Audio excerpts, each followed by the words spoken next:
warahmatullahi wabarakatuh. Halo. Selamat selamat siang semuanya. Selamat siang menuju sore. Hadirin yang terhormat, selamat datang di sesi diskusi yang diselenggarakan oleh Global Thinkers Institute dengan tema Masa Depan Penelitian Antartika. Nama saya Zalfa Lola Mareta, biasa dipanggil Lola, dan saya akan menjadi MC pada siang hari ini, siang menuju sore. Oke, good afternoon, distinguished guests. Welcome to discussion session organized by Global Thinkers Institute with the theme The Future of Antarctic Research. My name is Zalfarula Mareta, or you can call me Lola, and I will be your host or your MC this afternoon. Acara ini bertujuan untuk memberikan pengetahuan tentang penelitian di Antartika serta menginspirasi dan memotivasi kita semua untuk turut berkontribusi dalam penelitian di benua yang sangat penting ini. Nah, this event aims to provide knowledge about research in Antarctica as well as inspire and motivate all of us to contribute to research in this vital continent. Sebelum memulai acara, mari kita menyanyikan lagu kebangsaan Indonesia Raya yang akan dilanjutkan dengan lagu kebangsaan Rusia. Before we begin, let us sing the Indonesian national anthem, Indonesia Raya, and followed by the Russian national anthem.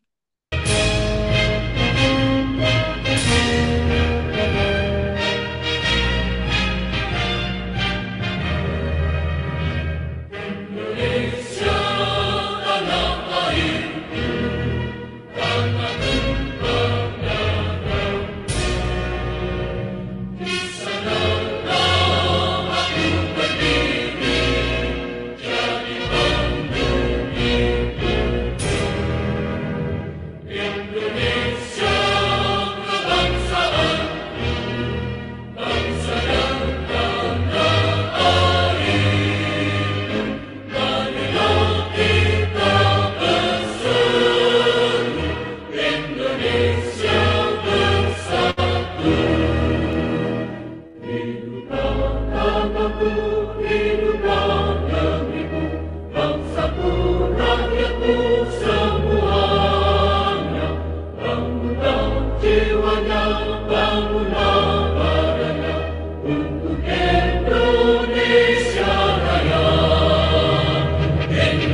Raya, merdeka!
Oke, selanjutnya sebelum memulai acara, saya ingin mengumumkan sesuatu kepada para mahasiswa UPN yang hadir bahwa 5 pertanyaan terbaik nanti akan diberikan nilai A oleh Pak dosennya di sini, Bapak Ma'ruf.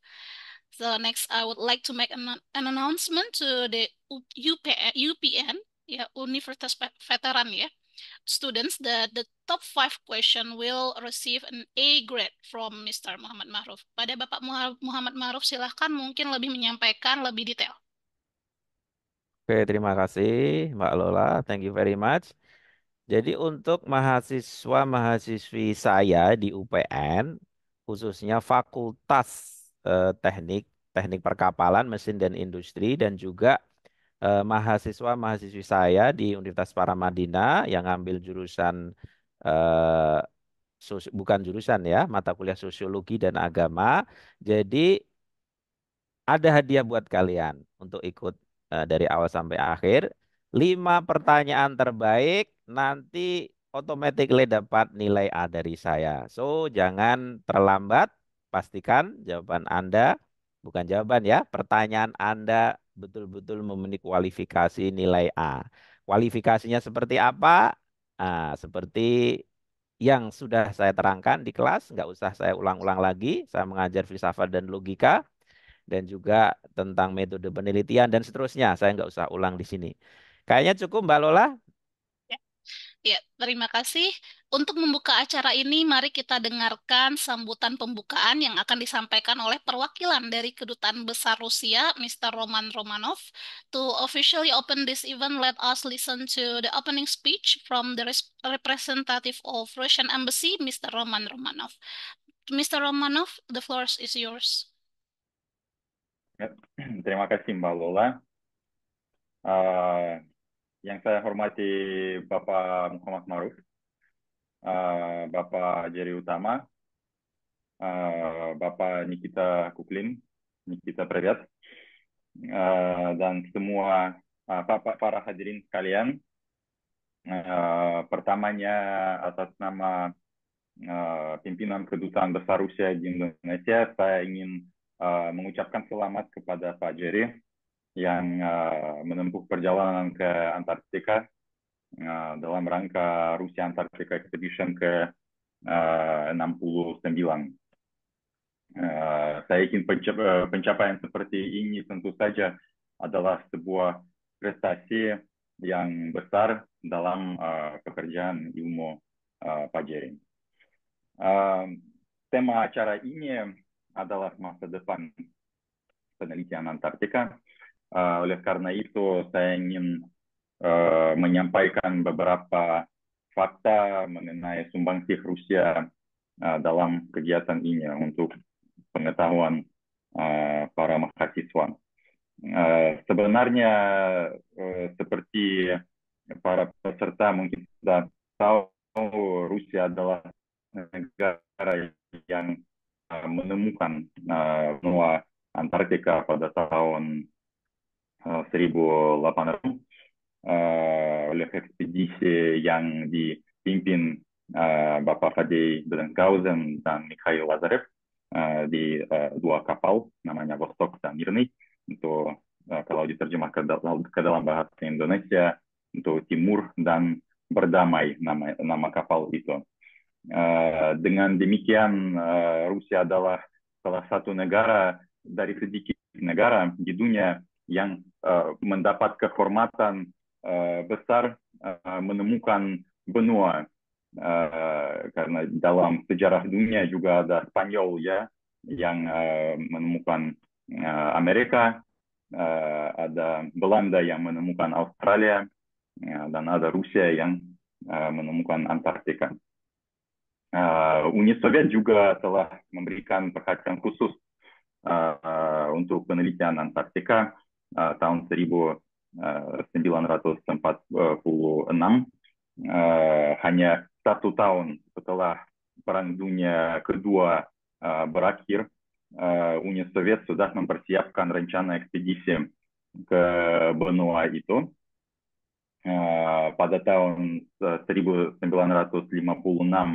2 kapal Uni Soviet namanya OP dan Lena telah berlabuh di dekat Antartika untuk membangun stasiun penelitian Mirny atau berdamai, ya, yang mendapat nama kapal pertama Rusia yang mendekati, yang menemukan Antartika.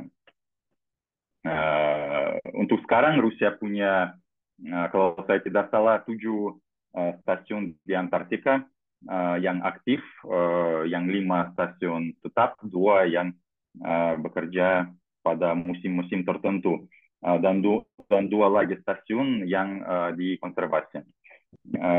Pekerjaan skala besar telah dilakukan di bidang pemetaan Antartika, penelitian geologi dan geofisika, yang telah membantu dalam eksplorasi sumber daya alam di Antartika.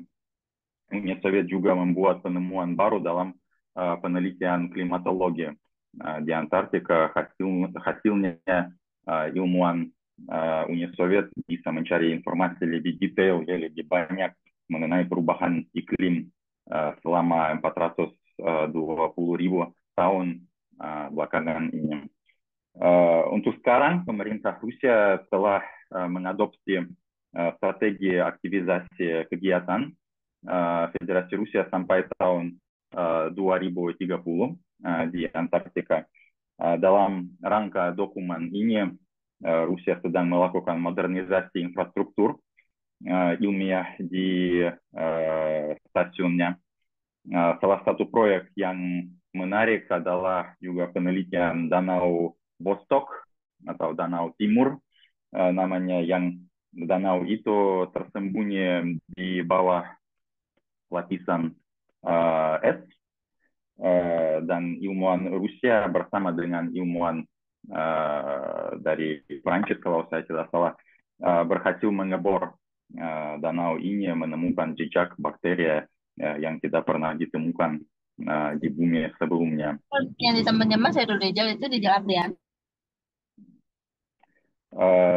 Salah satu pelopor dalam kegiatan penelitian Antartika tentu saja adalah Institut Riset Arktika dan Antartika Rusia di kota Saint Petersburg, yang pernah bekerja di Antartika sejak tahun 1956.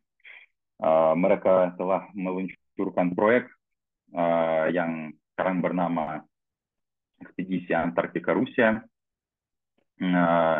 dan mereka adalah salah satu institusi di Rusia yang menentukan masa depan penelitian di Antartika, di benua Antartika.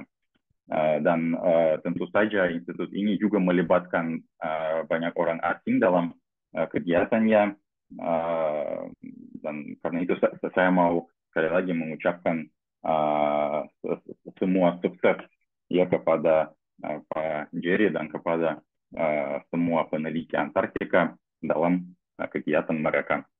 Terima kasih banyak. Oke, thank you. Spasiba Bosoy, Спасибо. Roman Romanov. Jika memungkinkan, bisa stay sampai akhir diskusi, Mr. Romanov, so that we can maybe they have some question for the embassy. Oke, thank you. Um, Diskusi hari ini kita akan lanjut teman-teman ke diskusi. Diskusi hari ini akan dimoderatori oleh Mbak Ayu Wulandaru. Ayu adalah seorang mahasiswa lulusan Ilmu Hubungan Internasional dari Universitas Paramadina. Selama studinya, Ayu bekerja di perusahaan Jepang juga sebagai Quality Assurance Officer untuk membiayai pendidikannya sendiri nih. Jadi sangat independen ya. Dia telah bekerja selama 4 tahun dan juga belajar bagaimana caranya detail, terorganisir, dan disiplin tentunya. Ayu juga memiliki perhatian pada beberapa isu seperti budaya dan gender. Selain itu, Ayu juga aktif dalam organisasi Suluh Perempuan, di mana beliau aktif menjadi seorang writer atau penulis dan menulis mengenai perempuan. Nah, today's discussion will be moderated by Ayu Wulandaru. Ayu is a graduate of International Relations from Paramedina University. During her studies, she worked at a Japanese company as a quality assurance officer to fund her education. She has been working for 4 years in an office on learning to be data-oriented, organized, and disciplined. IU is also concerned with various issues such as culture and gender. Additionally, IU is active in the Suluh Perempuan organization where she contributes as a writer focusing on women's issue. Hari ini kita juga memiliki 3 pembicara yang luar biasa. Di sini ada Gary Utama, seorang ahli geografi dan peneliti muda Antartika yang tergabung dalam AARI. Selamat datang, Gary. Dan Gary ini adalah kuliahnya sama saya di Saint Petersburg State University ya. Dan yang kedua ada Nikita Kuklit, Bapak Nikita Kuklit, akademisi dari MGIMO dengan fokus pada ASEAN. Dan juga ada di sini dosen kita, Bapak Muhammad Maruf. So today we have 3 outstanding speakers, Gary Utama, a geographer and young Antarctic researcher with AARI, Nikita, and then number 2, Nikita Kuklin, Mr. Nikita Kuklin, an academic from MGIMO, focusing on ASEAN, and then also Mr. Muhammad Ma'ruf, a lecturer at Paramadina University.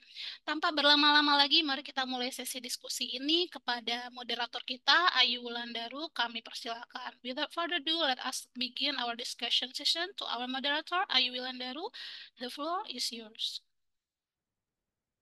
Terima kasih Mbak Lola. Selamat sore dan selamat datang semuanya di acara diskusi dengan tema masa depan Antartika. So hopefully our discussion today will inspire us to concern about Antarctica and inspire us to research or to participate or to be another Mas Gary. And then let's start with first question ya. Mari kita mulai dengan pertanyaan pertama. Karena biografi speakers kita sudah dijelaskan oleh Mbak Lola, mari kita mulai. Pertama, first question itu ke Mas Gary ya. Mas Gary, ketika kita mendengar the word of Antarctica ya, ketika kita mendengar Antartika tuh selalu relate sesuatu dengan global warming, kemudian dengan perubahan iklim gitu ya. Bisakah Mas Gary itu menjelaskan aktualnya kondisi di Antartika sekarang dan mengapa Antartika tuh menjadi sangat penting gitu untuk didiskusikan semua orang gitu. So the question is, can you explain to us the actual condition of Antarctica and why Antarctica is very important to all of us and why do we need to research about it? So time is yours. Baik, terima kasih buat teman-teman, kolega semua. Saya ucapkan terima kasih terlebih dahulu kepada kolega Bapak Roman Romanov. Apa yang disampaikan Bapak Romanov itu kalau boleh saya bilang 100% itu benar, nggak ada yang salah. Jadi 100% itu pravda. Jadi saya ingin sampaikan memang yang menemukan Antartika pertama itu orang Rusia. Nah, itu, dan kita harus jangan sampai sejarah ini dibalik seolah-olah yang sebelah yang menemukan Antartika. Itu yang harus jadi fakta ya teman-teman. Jadi itu saya ingin cerita kondisi Antartika secara tidak langsung. Saya ini masih berada di kapal, ini masih di kapal Akademik Tirosnikov, masih di dalam kapal. Jadi kita sudah sampai di Cape Town. Apa yang kita lakukan dan ini menjadi sangat penting ketika mengkaji Antartika, sebenarnya Antartika itu kan secret ya, sangat rahasia tempatnya. Kita nggak tahu di bawah itu ada apa, di bawah lapisan es itu. Ada sejarah apa.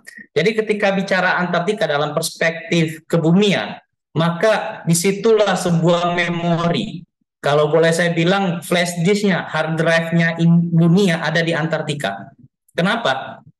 Banyak temuan-temuan yang menarik ketika belajar mengenai Antartika. Kita menemukan material tepra. Tepra itu adalah material abu vulkanik. Nah, jadi itu gunung apinya dari mana? Nah, itu yang kita ingin tanya. Ada lagi yang disampaikan Bapak Roman Romanov menemukan bakteri yang ketika di bor oasis Vostok yang di dekat stasiun Vostok. Teman-teman perlu diketahui stasiun Vostok itu stasiun paling terdingin di dunia. Jadi kalau pernah masuk ke stasiun Vostok itu, kalau banyak itu saunanya Rusia di situ ada banyak. Saunanya itu 80 derajat Celcius, tapi kalau sudah keluar sauna itu suhu ruangannya, suhu di luar itu minus 120 derajat. Jadi bayangin sama aja balik-balik aja gitu.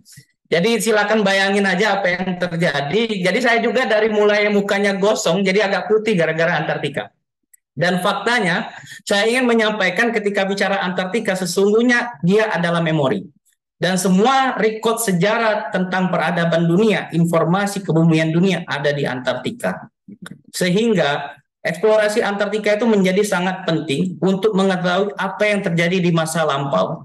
Karena pada dasarnya ketika bicara tentang ilmu kebumian adalah present is the key to the past. The past and the present is the key to the future. Jadi kalau kita nggak tahu masa lalu dan nggak tahu masa sekarang, kita nggak akan memprediksi apa yang akan terjadi di masa depan. Sehingga apa yang dilakukan kita, teman-teman di Rusia melalui Institut Arktik Antartik, itu adalah salah satu sebuah konsekuensi global yang diemban Rusia dengan mengoperasikan stasiun terbanyak di dunia.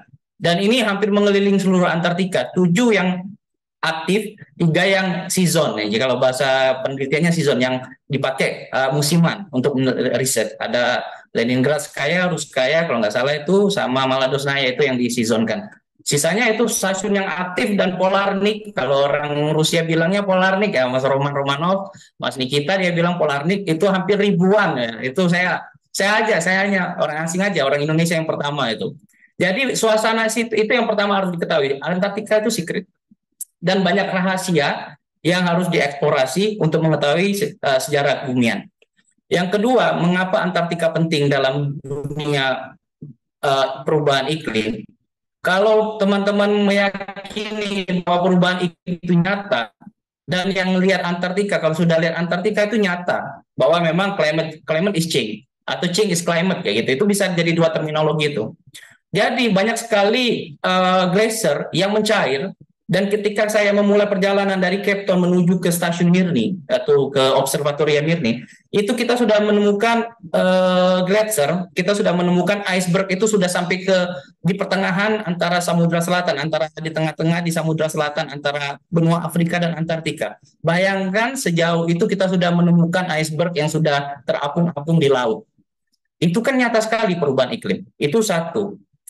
Dan ini yang menjadi concern kita bahwa kondisi di Antartika itu menarik dan memang dalam konteks perubahan iklim memang ada nyatanya seperti itu. Dalam kepentingan kita ketika Indonesia, ketika bicara iklim, ketika bicara perubahan iklim, ketika es di Antartika mencair, posisi kita itu lebih dekat Antartika daripada negara Rusia. Rusia itu dari San Petersburg ke Antartika itu 15.420 km.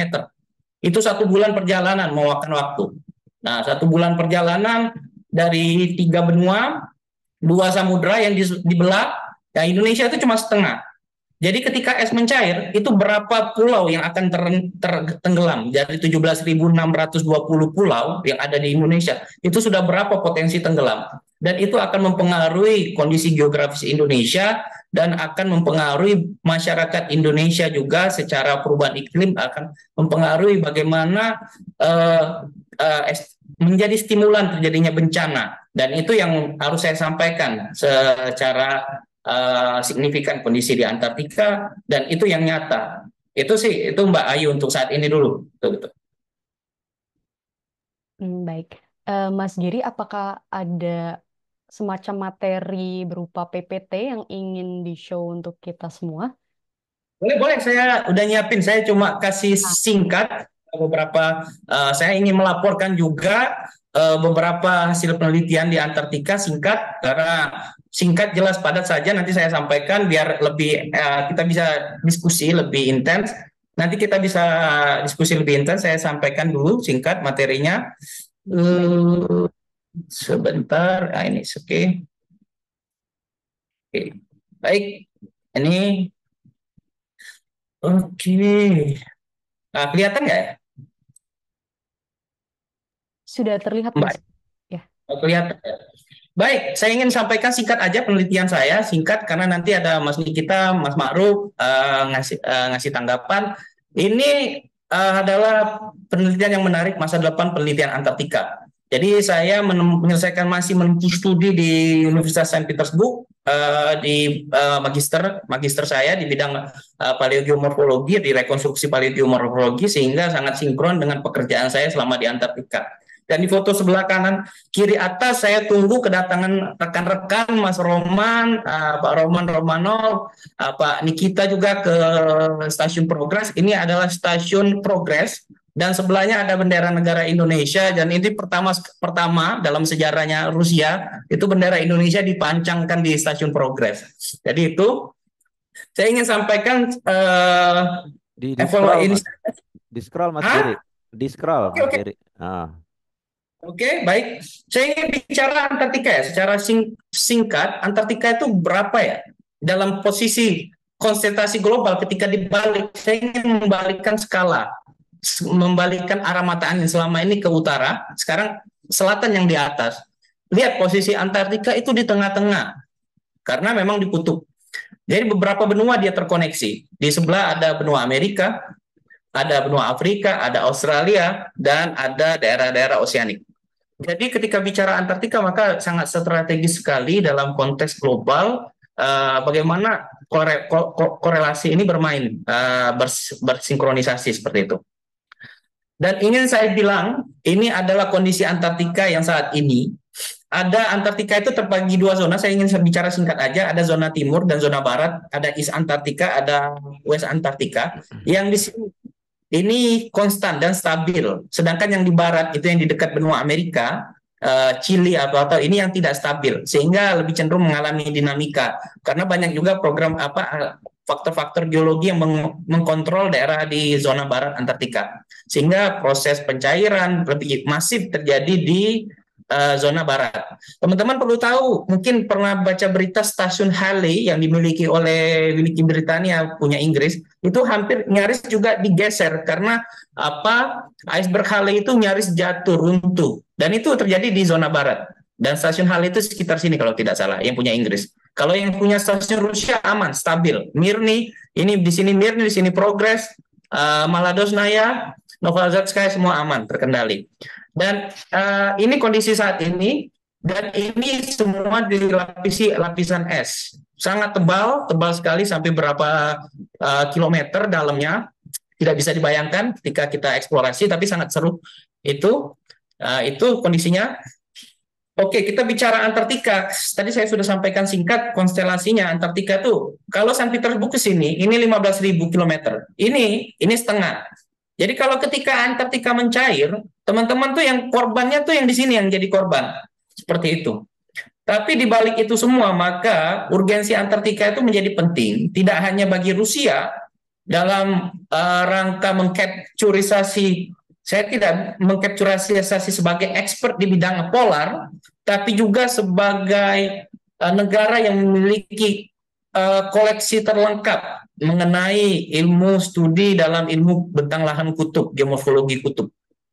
Nah, korelasinya dalam Indonesia ini menjadi sangat strategis ketika bicara Antartika, baik secara perubahan iklim, geologi, karena banyak sekali ketika teman-teman melihat geologi Indonesia ini unik. Ada 3 lempeng secara dominan yang mengkontrol, Indo-Australia dan lempeng Asia, Laurasia, ini yang mengalami subduksi. Sehingga akan banyak sekali fenomena gunung api. Dan pada periode zaman tersier, itu periode di mana letusan gunung api itu terjadi sangat masif. Sehingga Antartika ini saya sampaikan menjadi memori. Karena semua material erupsi itu terendapkan, yang terendapkan di dunia itu tersimpan rapi di balik lapisan-lapisan es yang ada di Antartika, sehingga kita bisa merekonstruksi apa yang terjadi di masa lampau, gunung siapa yang meletus, gunung apa yang meletus di mana, dan siapa yang berbuat. Inilah sejarah geologi yang akan diungkapkan oleh Antartika pada dasarnya. Baik, ini yang sebenarnya misi kita di Rusia Antarctic Expedition yang ke-69. Ini saya memulai misi saya di stasiun Mirny, benar yang disampaikan oleh Bapak Roman Romanov, itu artinya perdamaian, berdamai. Jadi stasiun Mirny itu berdamai, kemudian Progres itu proses, Novazatskaya itu kayak nama Lazarev, tapi kayak New York, ya itu New York, nah itu New Lazarev, itu kayak gitu kalau bahasa Rusia. Yang terakhir Belensgal Goravechernaya ini Maladosnaya ini dulu stasiun terbesar yang dimiliki oleh Rusia, itu dulu bisa menampung hampir 1000 ekspedisi 1000 polarnik, 1000 ahli kutub yang bertugas di Antartika. Ini di Maladosnaya ini salah satu stasiun terbesar dan ini disizonkan di season.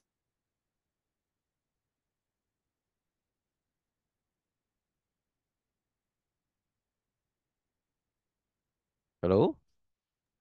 Mas Gary, apakah bisa dengar suara kita? Sedikit terputus soalnya. Iya, keputus itu. Nah, ini yang saya takutkan. Mas Gary, coba ulangi lagi tuh, keputus.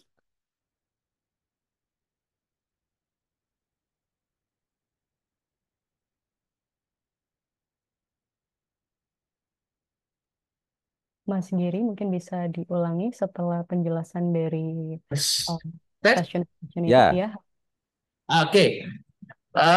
Baik, saya langsung di stasiun Bellingshausen itu terakhir. Ini yang kita kerjakan. Baik, ini kompleksitasnya stasiunnya. Ini saya sebenarnya penugasannya di stasiun King George, di Pulau King George di Bellingshausen. Tapi karena memang banyak sekali penugasan lainnya, saya mengerjakan seluruh stasiun di Rusia. Saya ingin bicara singkat aja yang menginspirasi bahwa ini misi ketiga yang dilakukan oleh pemerintah Republik Indonesia. Tahun 2002 itu sudah ada pertama kali dengan kapal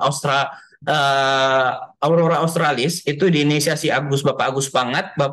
Teman-teman rekan-rekan bisa baca ceritanya di bukunya. Saya punya bukunya itu Jalan-Jalan ke Antartika, itu ada di bukunya, bisa dicari.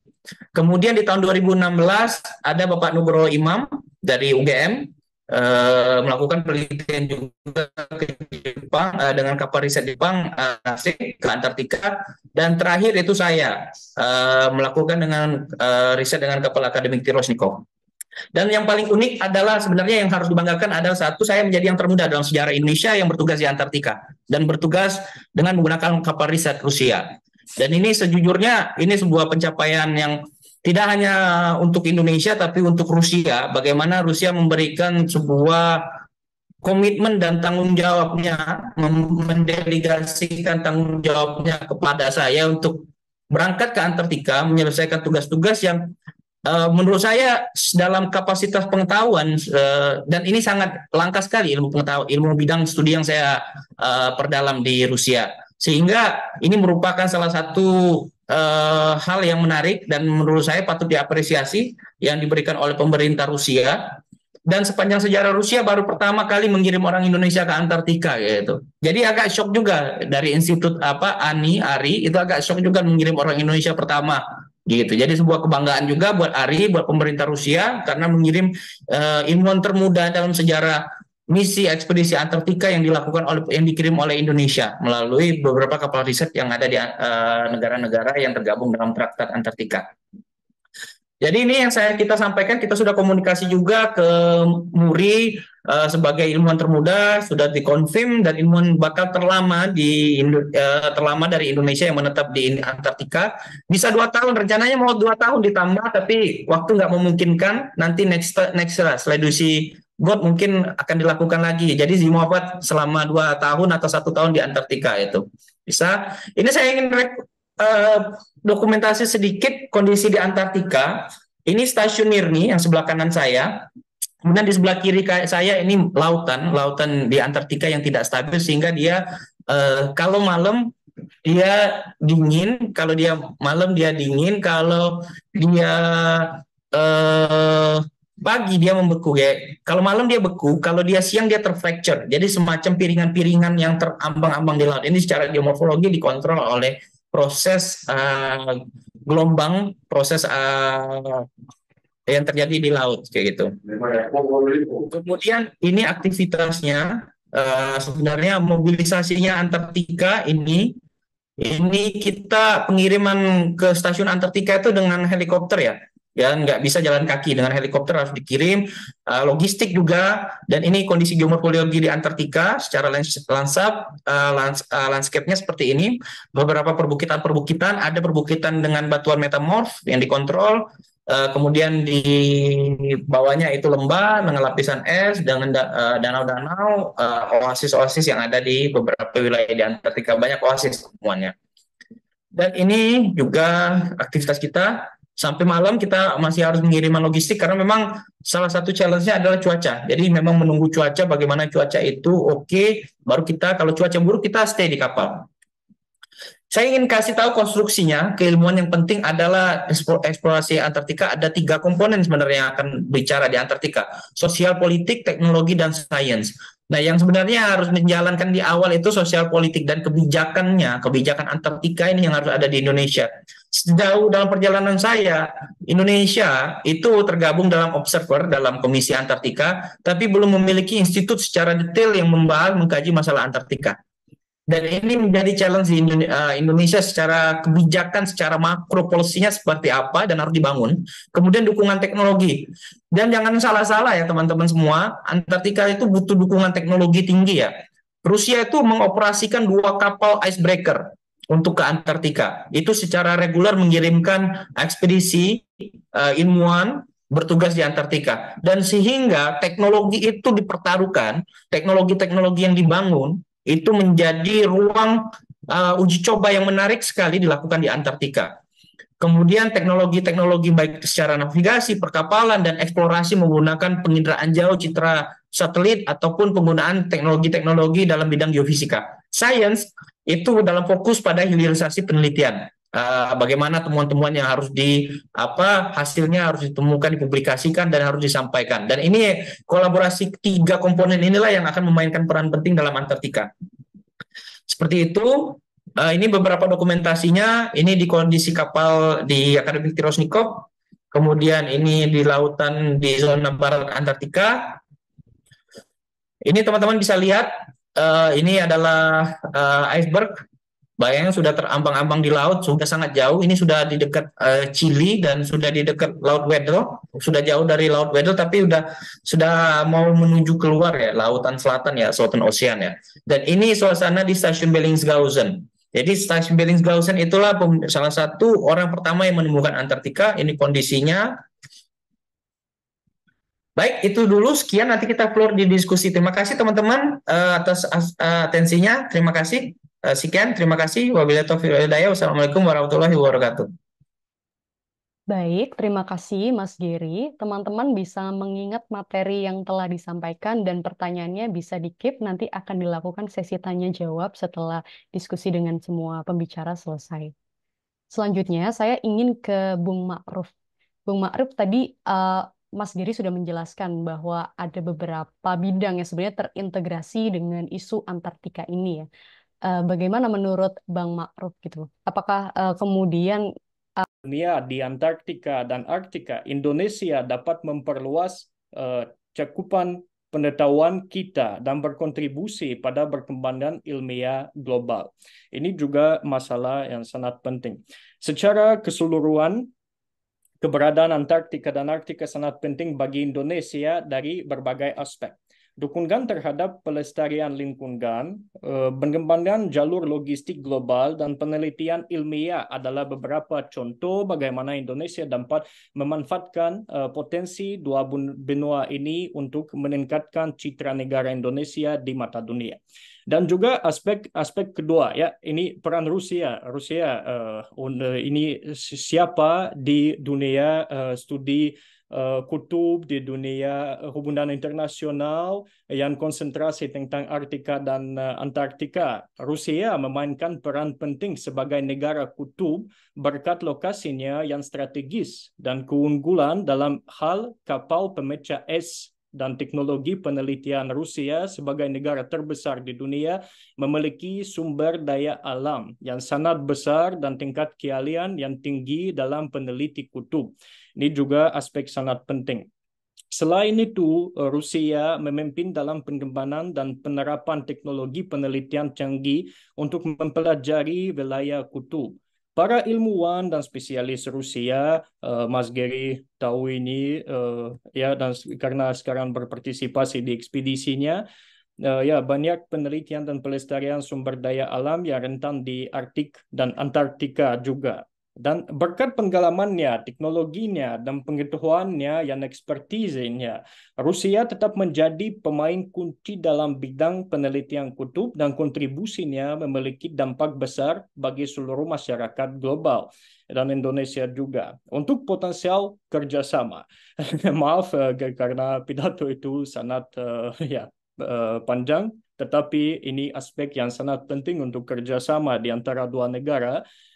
Kerjasama antara Rusia dan Indonesia dalam bidang penelitian kutub memiliki potensi yang sangat besar. Saya pikir ini ide bagus untuk memulai kerjasamanya dan memberikan manfaat yang signifikan bagi kedua negara.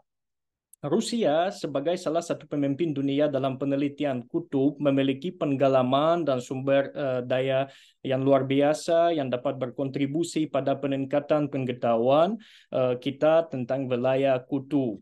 Dan pada tahun 2013, The One Arctic ini organisasi internasional di daerah Arktika yang membuat keputusan penting dengan mengizinkan 6 pengamat bergabung dengan organisasi tersebut, 5 diantaranya berada di kawasan Asia Pasifik. Ini Tiongkok, India, Jepang, Singapura, dan Korea Selatan.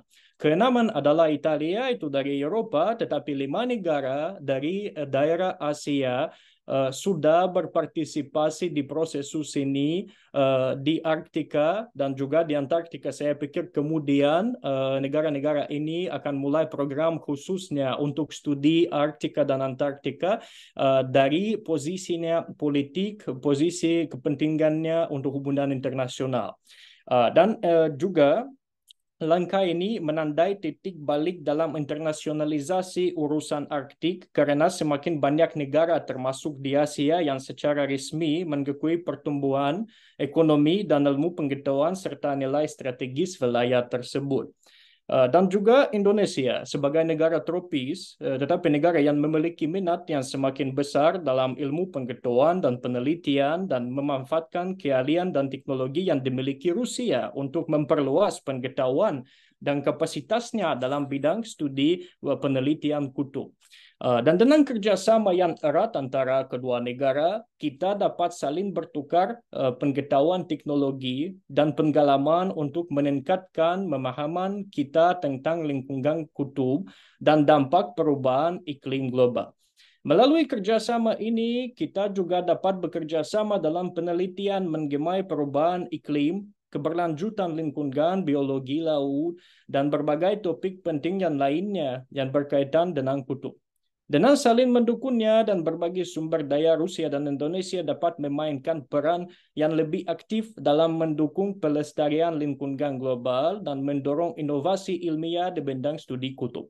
Dengan demikian, kerjasama antara Rusia dan Indonesia dalam bidang penelitian kutub tidak hanya akan menguntungkan kedua negara secara individu, tetapi juga akan memberikan kontribusi yang berharga bagi pemahaman global tentang lingkungan kutub dan tantangan perubahan iklim yang kita hadapi. Terima kasih banyak atas perhatiannya. Ini semua ide-ide tentang isu ini saya mau menjelaskan dan mempresentasikan untuk teman-teman. Terima kasih banyak. Terima kasih banyak, Prof. Nikita. Semoga teman-teman di sini, karena ada beberapa yang dari hubungan internasional atau di urusan sosial atau politik, bisa terinspirasi dari beberapa penjelasan yang dipaparkan oleh Prof. Nikita. Baik, teman-teman sekalian, karena kita sudah mendengar semua penjelasan dari pembicara kita, akhirnya kita memasuki ke sesi diskusi, di sesi tanya-jawab. Akan dibagi menjadi 2 sesi, jadi pertama 3 pertanyaan dan yang kedua 3 pertanyaan juga. Kalau waktunya memungkinkan akan ditambah. Silakan raise hand, nanti saya akan tulis pertanyaannya. Saya buka untuk 3 penanya pertama.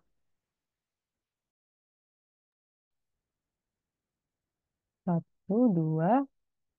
Oke, boleh mungkin Mas Habil Mubarok terlebih dahulu. Silakan pertanyaannya apa dan mungkin spesifik ke siapa atau untuk semua pembicara boleh disampaikan juga. Silakan. Baiklah, Assalamualaikum warahmatullahi wabarakatuh. Salam. Sebelumnya, perkenalkan nama saya Muhammad Habil Barok, biasa dipanggil Habil, dari Teknik Perkapalan UPN Veteran Jakarta, Angkatan 2023. Jadi sebelumnya saya ingin bertanya kepada Bang Geri, terkhusus, eh yang kita ketahui bahwasannya Antartika itu sangat dingin, memang sangat dingin, serta susah sekali untuk hidup, serta susah sekali untuk meneliti apa saja yang terkandung di dalam Antartika tersebut. Banyak sekali rahasia-rahasia dunia seperti spesies makhluk hidup apa yang ada di Antartika tersebut. Terus apa saja yang terkandung di bawah lapisan es Antartika tersebut yang kedalamannya tidak diketahui berapa dalamnya. Terus apa saja yang ada di dalam Antartika tersebut. Jadi alangkah lebih baiknya gitu Bang. Apakah kalau kita memilih, apakah lebih baik rahasia atau ilmu pengetahuan yang baru terungkap itu mudah terungkap dengan mencairnya es-es yang ada di Antartika, karena dengan mencairnya es-es Antartika kan lebih memudahkan untuk meneliti apa yang terkandung di dalam Antartika tersebut. Jadi lebih memilih lebih baik es yang ada di Antartika tersebut mencair, atau lebih baik memilih es yang ada di Antartika itu tetap dalam posisi semula gitu, karena untuk mengetahui ilmu pengetahuan pasti ada dampak yang dikorbankan gitu bang ya, dampak yang dikorbankan atau dampak lingkungan yang terjadi gitu. Jadi sebelumnya menurut Bang Geli tanggapannya bagaimana, lebih baik kita lebih baik memilih es di Antartika itu mencair atau tidak gitu. Baik, cukup sekian. Terima kasih Bang Geli dan semuanya. Wassalamualaikum warahmatullahi wabarakatuh. Terima kasih Mas Salam. Abil. Kita tampung dulu. Silakan penanya kedua ada Mbak Tita Angelica. Silakan pertanyaannya. Ya, selamat sore. Eh, di sini saya mau bertanya, tadi apa yang dijelaskan oleh Pak Ma'aruf, Pak Nikita, sama Pak Geri. Pertanyaannya itu kenapa begitu banyak penemuan dan sejarah yang ditemukan di Antartika?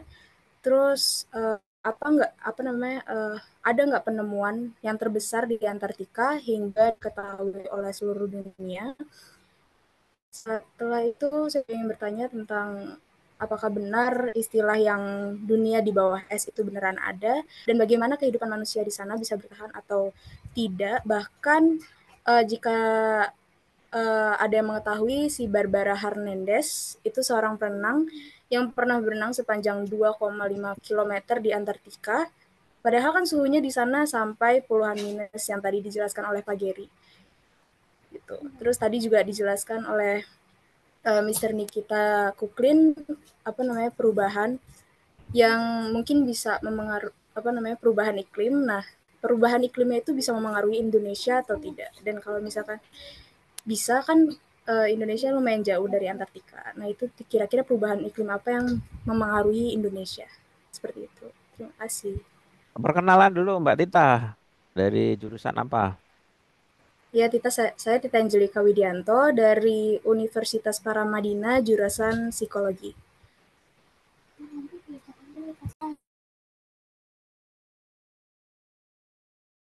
Oke, terima kasih Mbak Tita. Penanya selanjutnya ada Hafizah Syana Azahra. Silakan perkenalkan dari mana dan silakan sampaikan pertanyaannya. Terima kasih.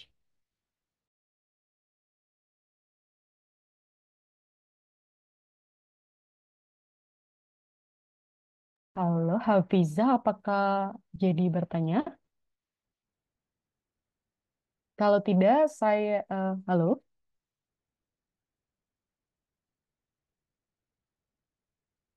Oke, saya lempar kalau begitu ke Mas Raffi Alfiansyah. Silakan perkenalkan terlebih dahulu dan pertanyaannya silakan disampaikan. Oke, terima kasih moderator atas kesempatannya. Sebelumnya, perkenalkan nama saya Raffi Alfiansyah dari Universitas Pembangunan Nasional Veteran Jakarta, dari Prodi Teknik Industri. Selamat siang, dan juga terima kasih kepada para pembicara tadi. Seperti yang kita udah dengar tadi yang disampaikan, bahwa banyak banget benda yang terkubur ya di bawah lapisan es di Antartika. Dan pertanyaannya, untuk penelitian selama 1 dekade ke depan, apakah ada teknologi terbaru yang bisa mendukung eksplorasi dan penelitian di Antartika? Jika ada, bagaimana teknologi ini tuh bisa meningkatkan kemampuan peneliti untuk memahami dan menemukan hal-hal baru yang mungkin terkubur di benua es ini. Cukup sekian, terima kasih.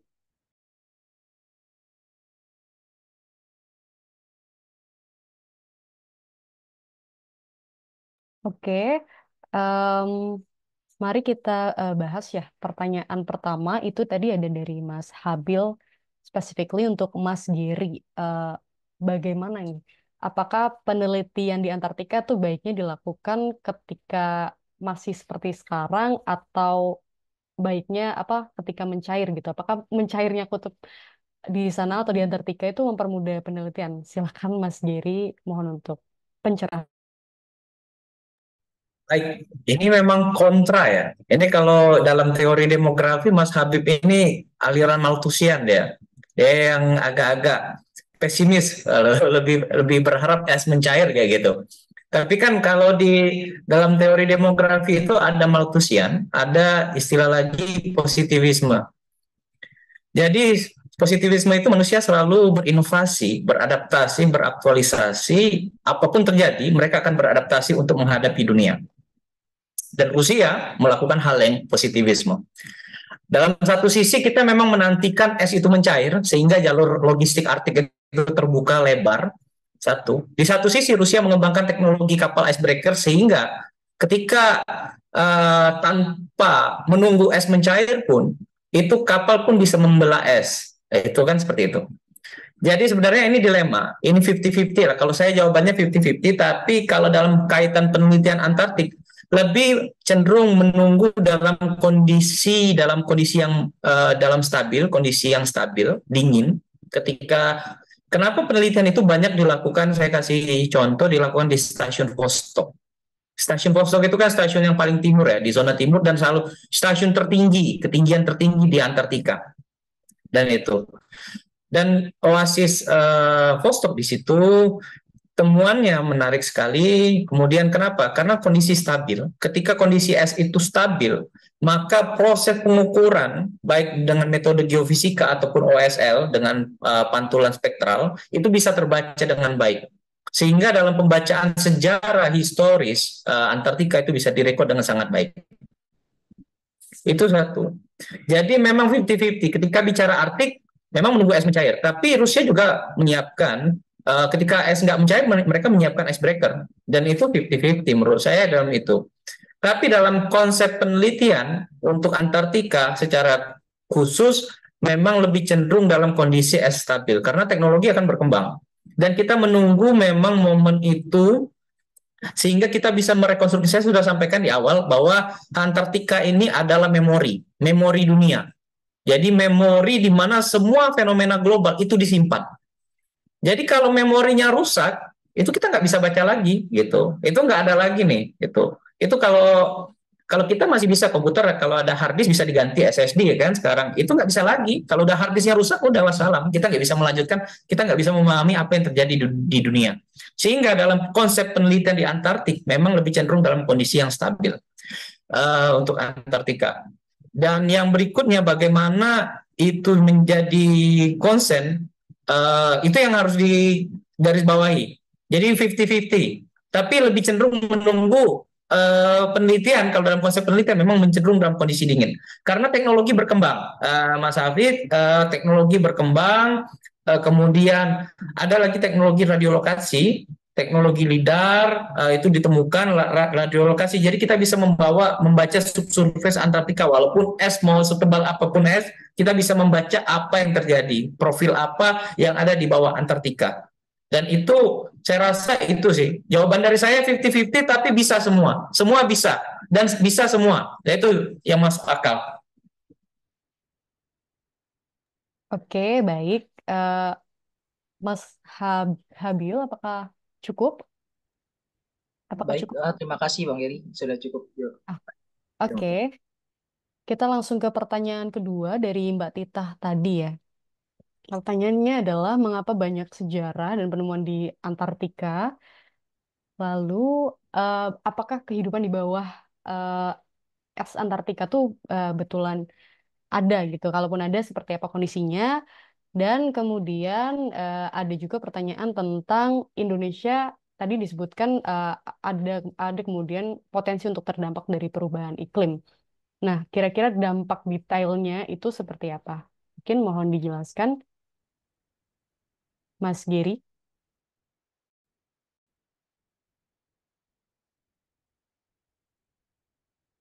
Baik, saya singkat aja ya, nanti biar saya cara dulu singkat untuk yang ini dampaknya secara nyata di Antartika ya. Tadi pertanyaannya itu ya, secara singkat bagaimana Indonesia itu terdampak secara global.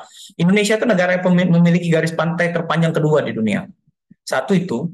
Jadi elevasi Indonesia itu, pulau-pulau Indonesia itu berapa yang elevasinya di bawah 5 meter, yang ada ketinggian 5 meter. Itu kalau es mencair udah berapa kubik volume air yang mencair, volume es yang mencair, berapa air yang teraliri, berapa pulau yang tenggelam. Itu secara nyata itu ketika terjadi climate change, peningkatan panas, itu akan mengalami proses sirkulasi tekanan di tekanan udara, sehingga akan memunculkan potensi saya nggak, Indonesia tuh aman ya dari bencana Typhoon nggak ada, tapi angin puting beliung ada. Nah, dinamika bencana itu akan muncul. Dinamika sebenarnya nggak terjadi, akan terjadi. Mungkin typhoon nggak terjadi, tapi akan mendekat.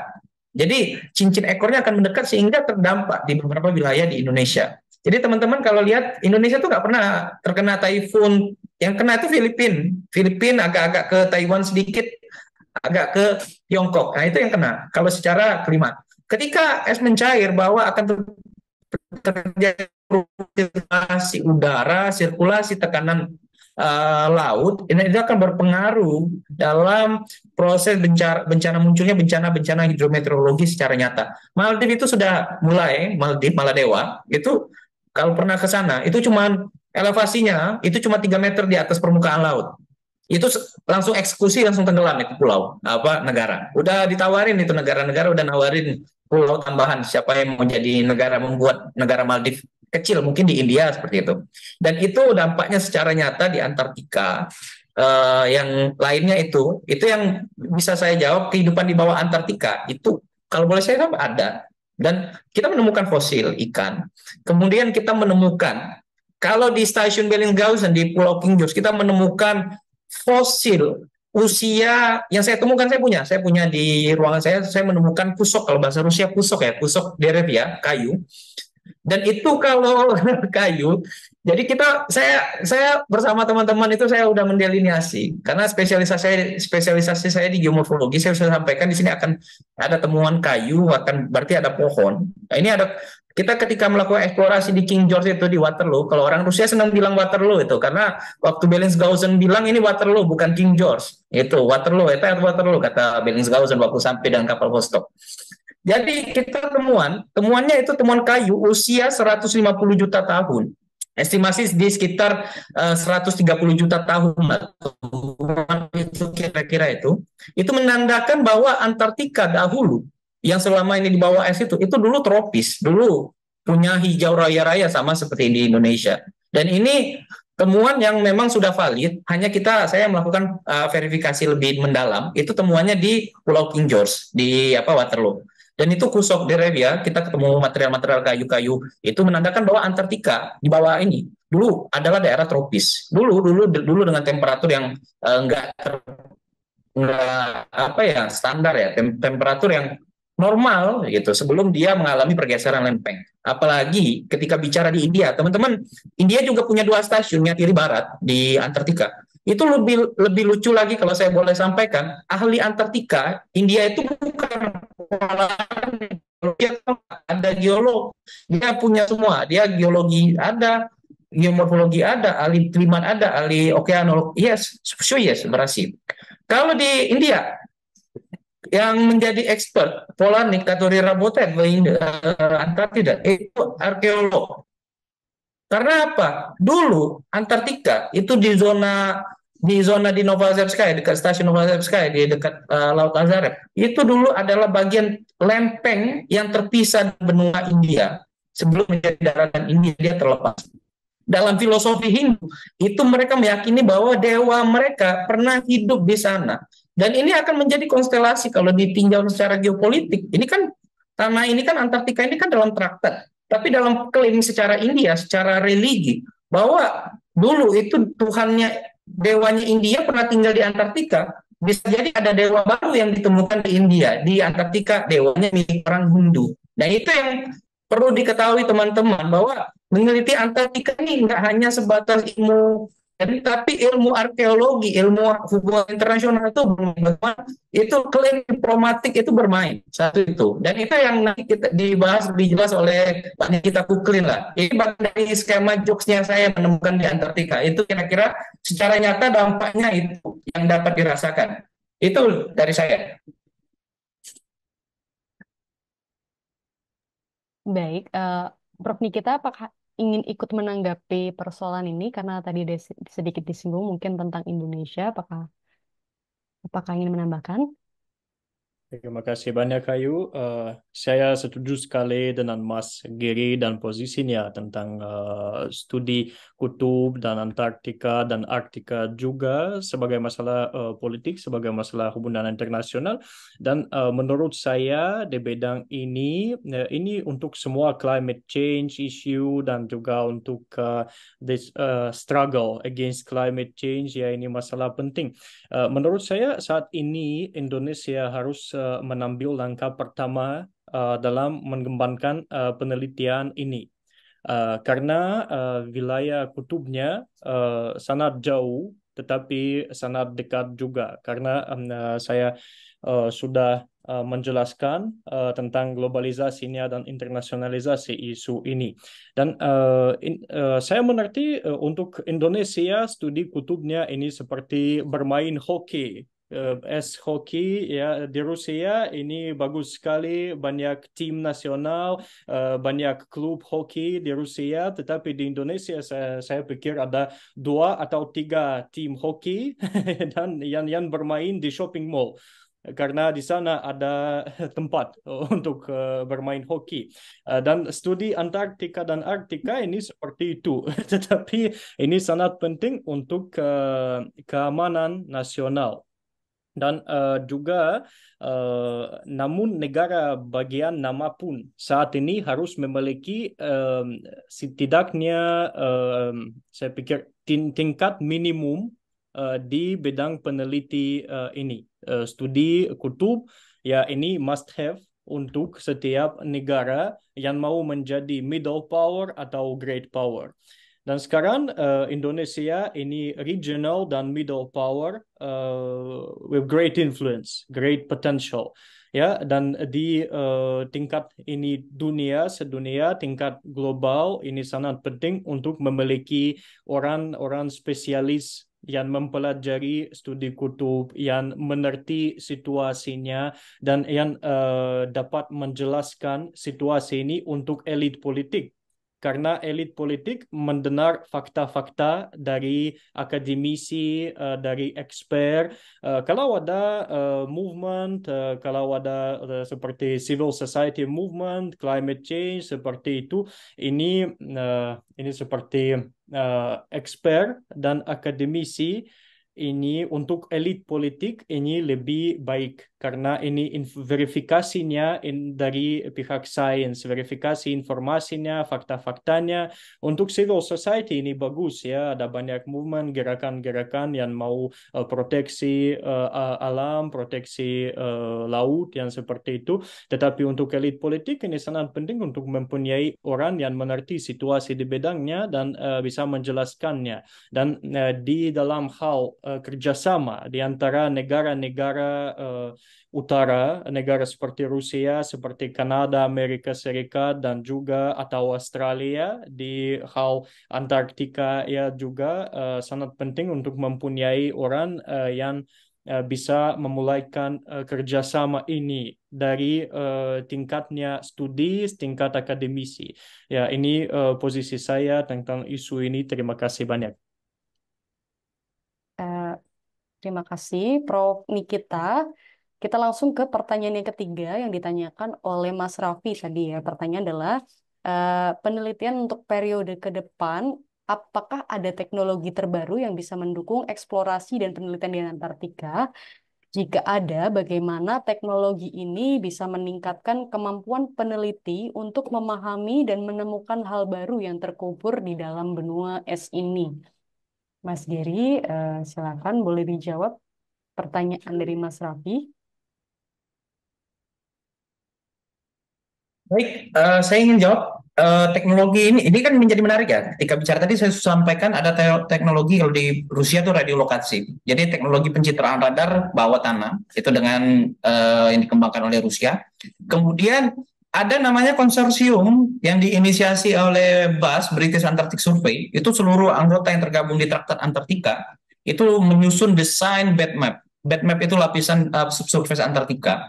Dan pengerjaan sekarang sudah masuk ke tahap ketiga, batmap ketiga, dalam penyediaan data-data geofisik, data-data geologi, geomorfologi detail yang disediakan di Antartika. Dan Rusia itu salah satu penggawa, salah satu pionir, leader di dalam penyediaan data-data batmap di zona timur, di Ozera Vostok, di Oasis Vostok, di zona-zona timur di stasiun Mirny, di stasiun Vostok, Progress, mereka melakukan capture pada wilayah di zona timur.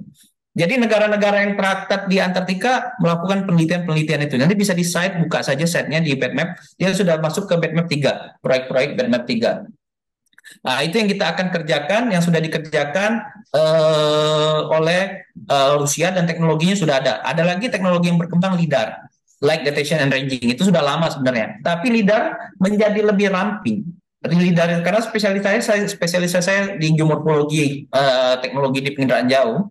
Jadi di LIDAR itu jadi lebih ramping sensornya sehingga bisa dibawa oleh dulu pesawat yang dulu dibawa oleh Rusia itu pakai pesawat milik Rusia, pakai apa pesawat-pesawat yang dibuat oleh Ilyushin dulu dibawa oleh Rusia sebawa radar. Sekarang kan bisa ramping dengan pesawat ataupun dengan drone. Dan itu yang salah satu teknologi-teknologi yang dilakukan di Antartika eksplorasi selain teknologi yang sudah dilakukan secara umum dengan eksplorasi yang ada di bawah tanah. Itu kira-kira itu pengembangan teknologi yang sudah dilakukan, kira-kira. Itu sih. Oke, baik. Mas Raffi, apakah menjawab pertanyaannya? Sudah cukup, Kak. Terima kasih. Oke, baik. Sesi pertama sudah selesai. Mungkin Bang Ma'ruf bisa memberi tanggapan dari pertanyaan atau hal yang telah disampaikan tadi. Oke, sedikit aja Mbak Ayu nambahin dari Pak Nikita soal hubungan antara penelitian Antartika dengan HI ya, hubungan internasional, betul ya. Konteksnya adalah globalisasi. Istilah globalisasi sendiri kan istilah politik ya, istilah sosial. Tapi istilah Antartika itu sendiri betul-betul penamaan geografi kan gitu. Jadi kalau kita tanya apa sih geopolitik, ya memanfaatkan kontur bumi untuk kepentingan politik, untuk kepentingan ekonomi, untuk kepentingan budaya. Walhasil untuk kepentingan hidup bersama agar damai kan gitu. Everybody kan ingin damai nih, tapi kan terus ada dispute itu kan karena memang manusia ingin sesuatu yang kira-kira itu infinite gitu loh. Rasa ingin tahunya itu lebih, rasa ingin tahu Antartikanya itu harus paling number one seperti itu ya. Nah, untuk itu kita perlu balik ke perjanjian Antartika yang ditandatangani 1 Desember 1959 oleh 12 negara yang ilmuannya itu aktif ya di dalam dan di sekitar Antartika selama tahun geofisika internasional ya antara 57 sampai 58. Nah, perjanjian ini berlaku pada tahun 61 ya, berlakunya 61 dan sejak itu telah disetujui oleh banyak negara lain ya. Jumlah totalnya itu sekitar 57. Nah, sekarang tidak tahu nih jumlahnya ada berapa dan posisi Indonesia. Sepertinya Indonesia belum menandatangani traktat ya. Nanti Mas Geri coba klarifikasi. Nah, ada beberapa pasal, ada 4 pasal. Pasal pertama yaitu kebebasan melakukan penyelidikan ilmiah di Antartika dan kerjasama untuk pencapaian tersebut akan terus berlanjut. Pasal kedua, pengamatan ilmiah dan hasil dari Antartika akan dipertukarkan dan tersedia secara bebas. Jadi penelitian Mas Geri available for everybody, every countries. Pasal 33, di antara penandatangan perjanjian tersebut terdapat 7 negara. Nah, ini yang saya belum paham. Argentina, Australia, Chili, Prancis, Selandia Baru, Norwegia, dan Inggris dengan klaim teritorial terkadang tumpang tindih. Nah, maksudnya tumpang tindih ini apa nih, Mas Geri? Mungkin bisa jawab. Pak Nikita juga bisa. Negara-negara lain tidak mengakui klaim apapun. Amerika Serikat dan Rusia. Nah, ini Antartika atau penelitian Antartika bisa mendamaikan saya kira ya antara Rusia dengan Amerika Serikat. Amerika Serikat dan Rusia mempertahankan dasar klaim. Semua posisi secara eksplisit dilindungi dalam pasal 14 yang mempertahankan status quo.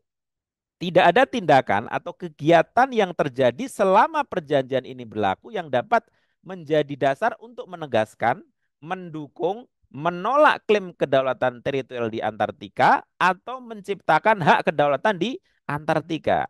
Jadi kalau luas arealnya itu 14 juta, itu tidak ada yang bisa mengklaim ini 14 juta milik saya, kan begitu. Tidak ada klaim baru atau perluasan klaim yang sudah ada atas kedaulatan teritori di Antartika yang dapat diajukan selama perjanjian berlaku.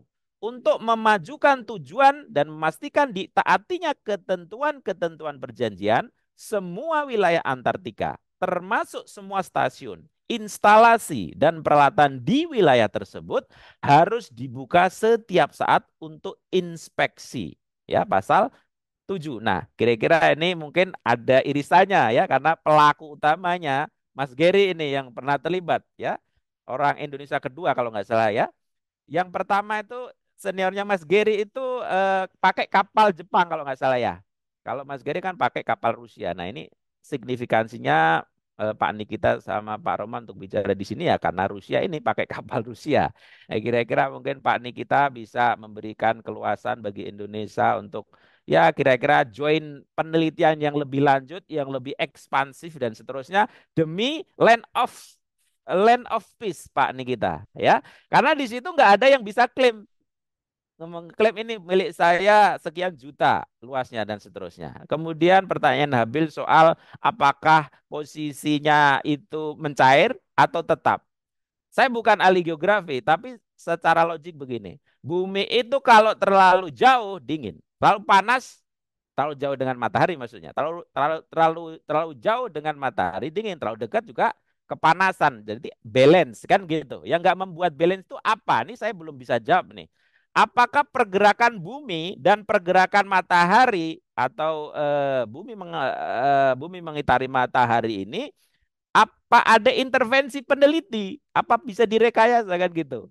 Kalau bisa berarti ya itu luar biasa. Setahu saya isu lingkungan climate change itu intervensi manusia ya karena keserakahan gitu kan? Karena keserakahan aja, keserakahan manusia.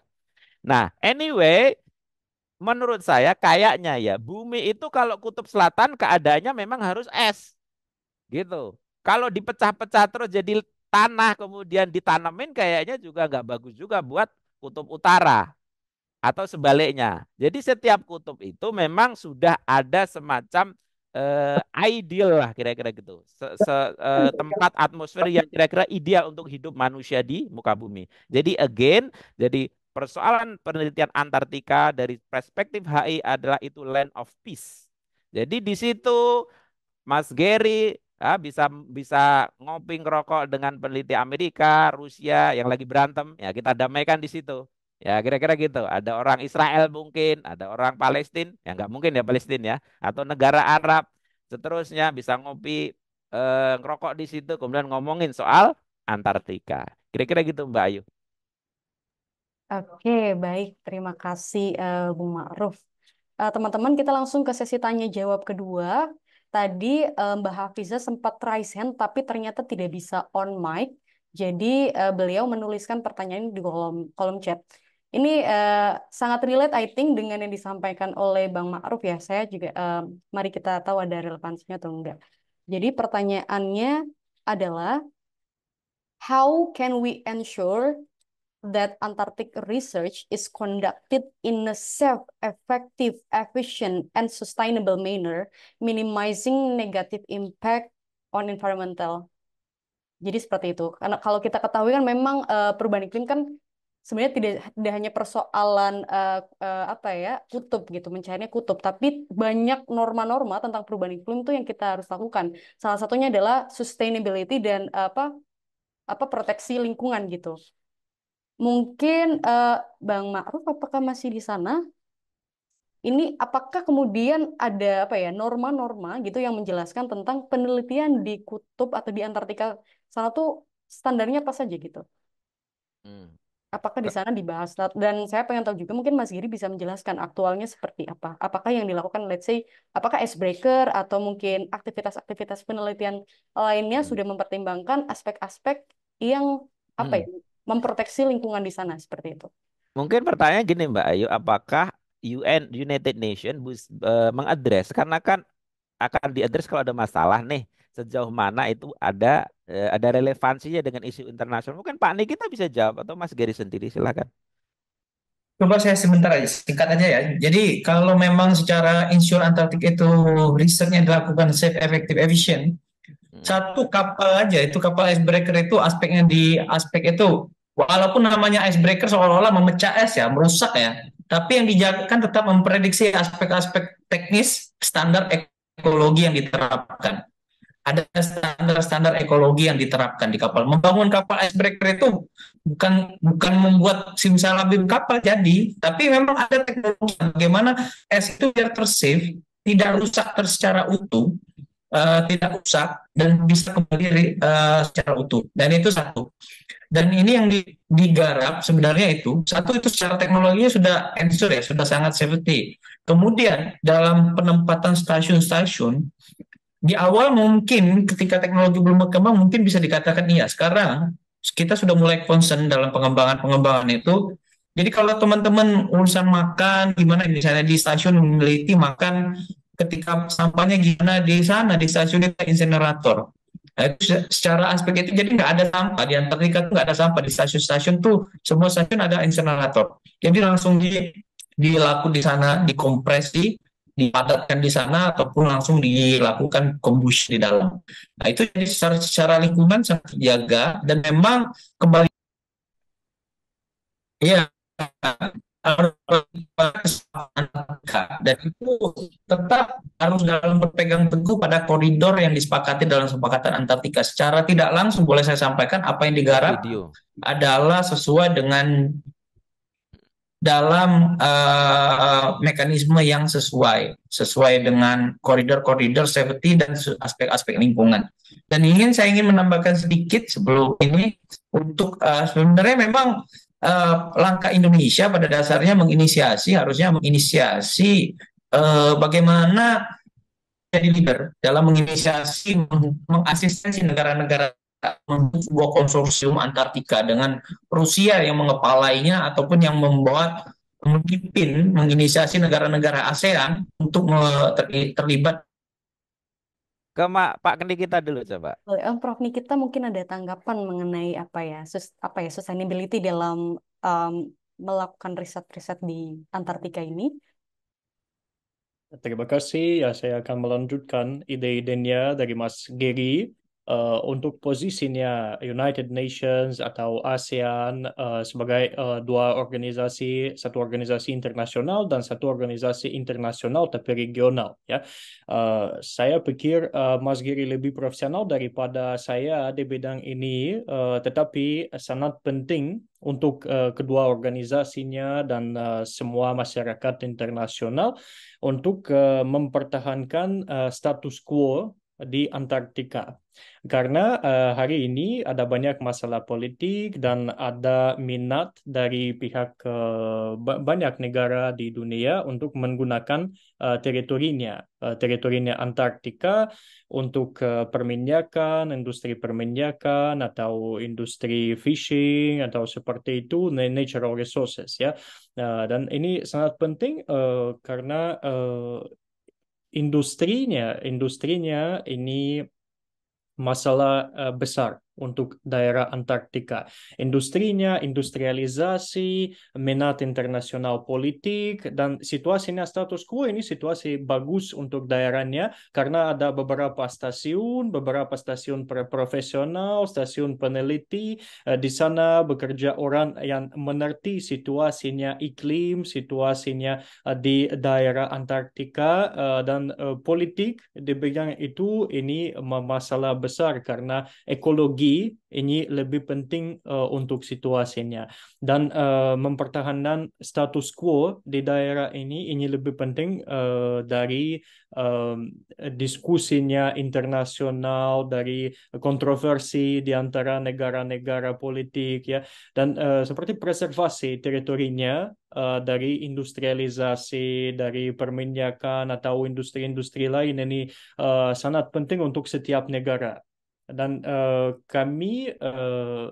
kita di dunia, kita masyarakat internasional, saya pikir belum siap untuk sustainable development-nya di daerah Antartika. Tetapi ada banyak orang peneliti yang mempelajari studi kutub, yang mempelajari situasi alam di sana, dan kita dapat mengikuti studinya, mengikuti hasil studinya, artikel, buku-buku tentang situasinya, dan ini sangat penting hari ini. Tetapi untuk Arktika situasinya lebih baik karena ada banyak organisasi yang mengkontrol situasinya, organisasi internasional. Tetapi ini juga masalah politik, masalah diplomasi. Untuk Antartika situasinya masih status quo, tetapi ini juga penting untuk preservasinya status quo. Terima kasih. Oke, terima kasih Prof. Nikita ya telah menjelaskan bahwa status quo di sana sangat penting untuk mencegah eskalasi konflik yang terjadi begitu. Kemudian Pak Roman Romanov, apakah masih di room ini? Oke, Pak Roman Romanov, kita telah berdiskusi bersama-sama gitu dan tadi banyak kesimpulan bahwa penting untuk dilakukan kerjasama penelitian begitu ya. Em, Sejauh ini, apakah ada program yang terencana mungkin terkait dengan kerjasama penelitian antara Rusia dan Antartika begitu? Dan menurut Pak Romanov bagaimana? Apakah penting gitu untuk melakukan atau melanjutkan program itu? Dan kedepannya baiknya seperti apa gitu? Ya, untuk program internasional, ya mungkin saya bukan seorang ahli, ya, tapi mengenai hubungan Indonesia-Rusia, ya, dalam bidang penelitian, ya, ilmu pengetahuan, saya bisa menjawab sedikit, ya. Sebenarnya kita punya banyak mahasiswa Indonesia di Rusia yang belajar di berbagai universitas di berbagai kota di Rusia. Untuk tahun ini 261 beasiswa yang kami memberikan kepada calon mahasiswa dari Indonesia. Dan saya kurang tahu mengenai Mas Geri, apakah dia yang ikut beasiswa tersebut. Ya, tapi saya kira ya kalau memang ada minat ya antara para peserta acara hari ini, memang bisa ya ikut belajar di Rusia di program studi yang mungkin ada minat, dan bisa juga ikut ekspedisi ke Antartika 5 tahun ke depan, ya, atau 6 tahun ke depan, begitu. Oke, terima kasih Pak Roman Romanov. Berarti maksimum. Sebentar Mbak Ayu, Iya, saya silakan mau tanya Mas sama Pak Roman, Mm-mm. apakah boleh ya tidak memiliki kemampuan atau memiliki kemampuan selain Mas Geri ini ikut dalam tim, kira-kira gitu, dari disiplin ilmu yang lain. Tadi kan isunya itu ini ya global gitu, kira-kira ada hubungan satu dengan yang lainnya itu memungkinkan nggak bagi peneliti yang di luar kemampuan Mas Geri itu?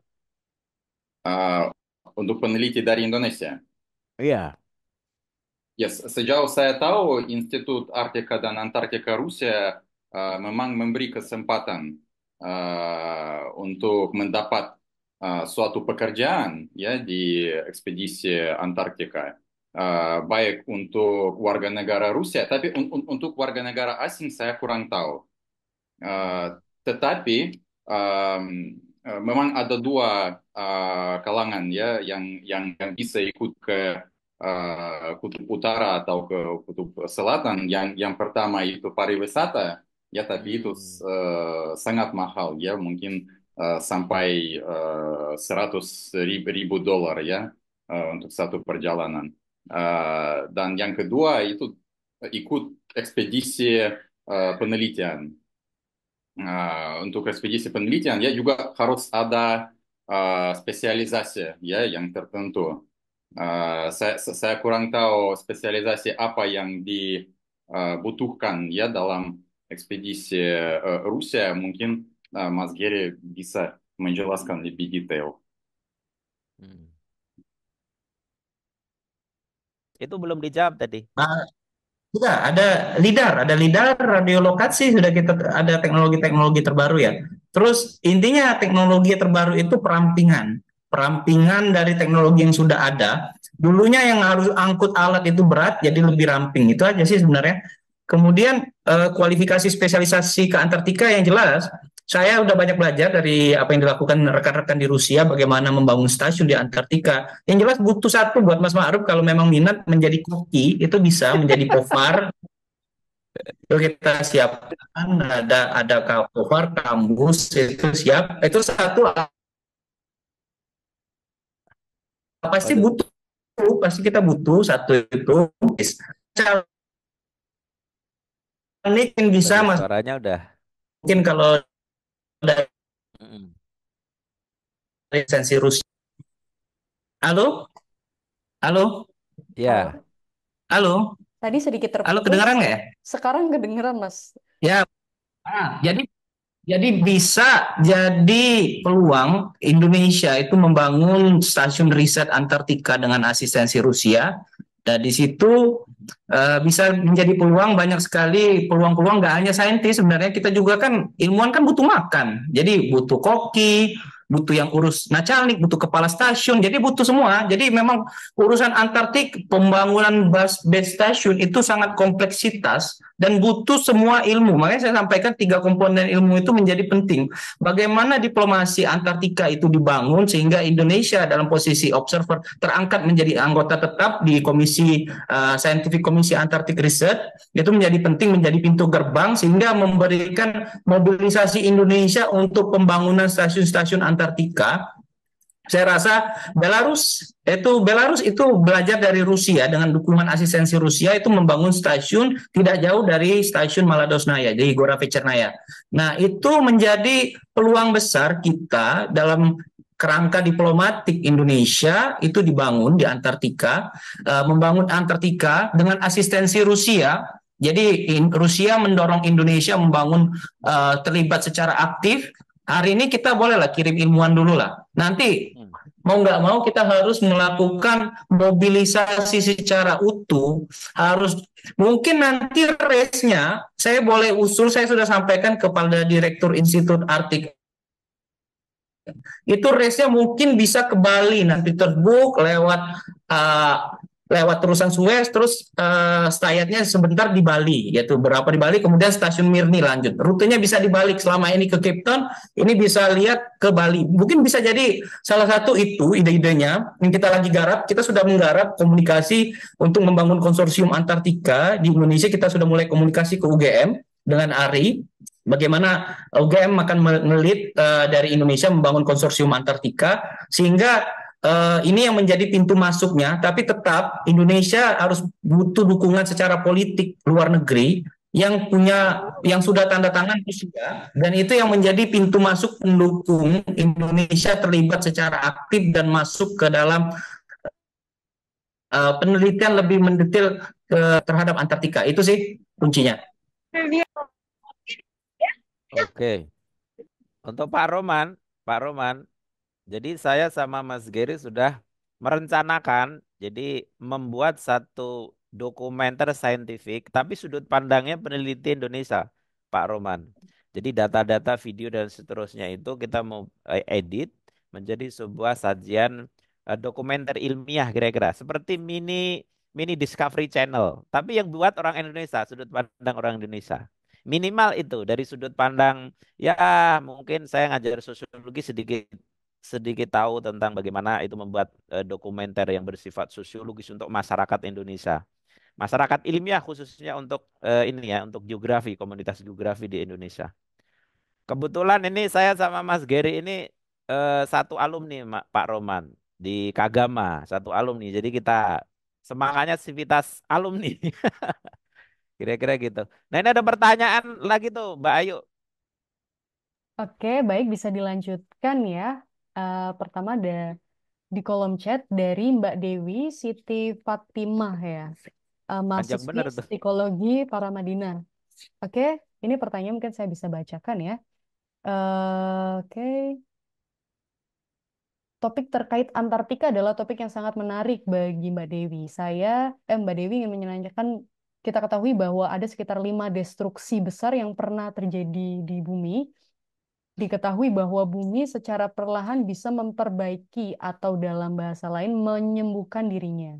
Dari penelitian yang dilakukan oleh NASA, saya membaca bahwa bumi saat ini dengan sangat lambat dan perlahan mencoba memperbaiki secara alami keadaan atmosfer dan lain sebagainya. Terkait penelitian tentang Antartika, banyak yang fokus terkait dengan dampak kerusakan yang terjadi. Pertanyaannya, apakah ada penelitian yang mendetail terkait bagaimana cara-cara bumi memperbaiki dirinya sendiri dan bagaimana manusia bisa membantu bumi agar perbaikan tersebut dapat dipercepat dan dimultiplikasikan. Terima kasih. Oke, Halo, halo. oke Mas, sudah terlihat. Baik Halo. ya, singkat aja ya jawabannya. Ada. Jadi baik, saya udah baca pertanyaannya. Jadi ada penelitian itu secara lebih mendetail tentang bagaimana bumi melakukan restorasi dan Rusia melakukan pengukuran ozon. Jadi dari Saint Petersburg itu kapal berlayar itu melakukan pengukuran ozonometris ozon sehingga bisa mengetahui bagaimana relokasi.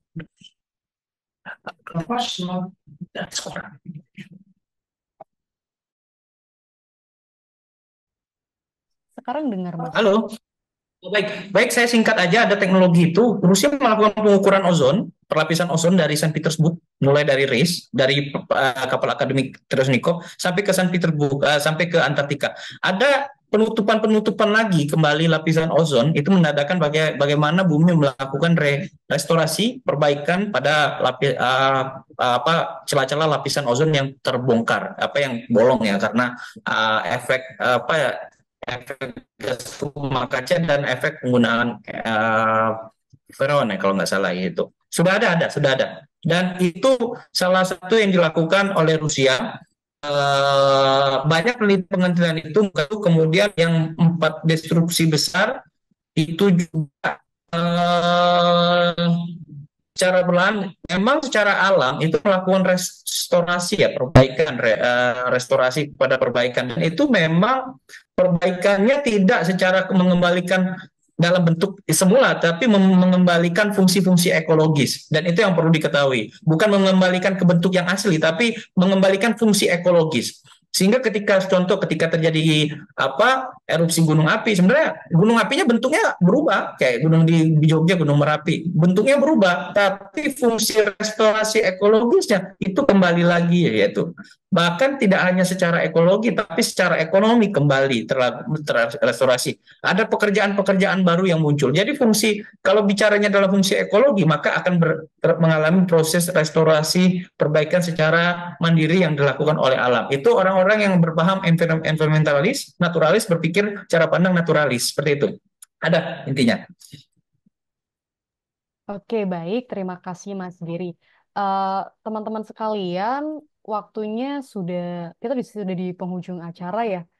Mohon maaf, sepertinya antusias sekali masih ada teman-teman yang raise hand. Tapi karena waktunya seperti tidak cukup, kita langsung saja ke sesi closing statement yang akan disampaikan oleh pembicara di sini. Pertama, silakan dari Bapak Roman Romanov untuk memberikan closing statement.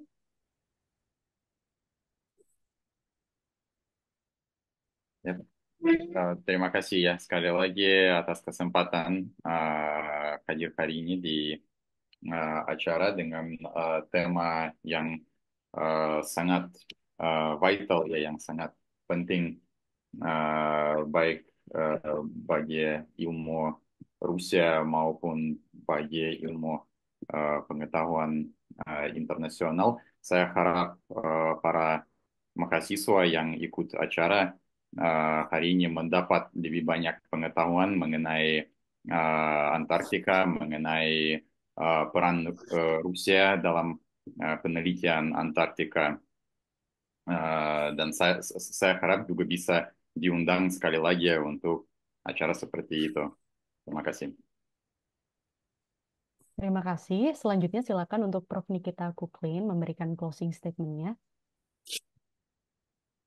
Terima kasih banyak atas kesempatan hari ini untuk ambil bagian di konferensinya. Sangat menarik dan sangat penting untuk diskusi di antara isu Antartika dan studi kutub. Ya, ini jauh dari daerah studi saya, tetapi karena saya dari hubungan internasional dan kebijakan luar negeri Indonesia, tetapi sekarang ini informasinya, penelitiannya sangat penting untuk semua orang di dunia. Ini sangat menarik. Dan ekspedisinya Mas Gary dan informasi dari Mas Gary ini luar biasa. Ini ekspedisi pertamanya dari pihak Rusia Indonesia. Dan saya harap banyak mahasiswa-mahasiswa yang hadiri hari ini di konferensinya akan mengikuti langkahnya dari Mas Gary untuk join ekspedisinya Rusia atau negara-negara lain atau ekspedisi independen Indonesia untuk stasiun, saya harap untuk stasiun Indonesia di masa depan di Antartika dan di daerah Arktika juga. Terima kasih banyak atas kesempatannya dan terima kasih juga untuk teman-teman dari Kedutaan Besar, dari Global Thinkers Institute, dan terima kasih banyak untuk moderator atas moderasinya, bagus sekali. Terima kasih banyak. Baik, terima kasih kembali Prof. Nikita. Selanjutnya, Mas Giri, silakan untuk memberikan closing statement-nya. Baik, terima kasih. Saya harap ini dilanjutkan lagi, diskusi-diskusi ini sangat menarik. Saya banyak menemukan hal-hal yang baru, tidak hanya dalam perspektif geoscience, tapi juga saya banyak bertukar dari diskusi yang disampaikan oleh Prof. Nikita.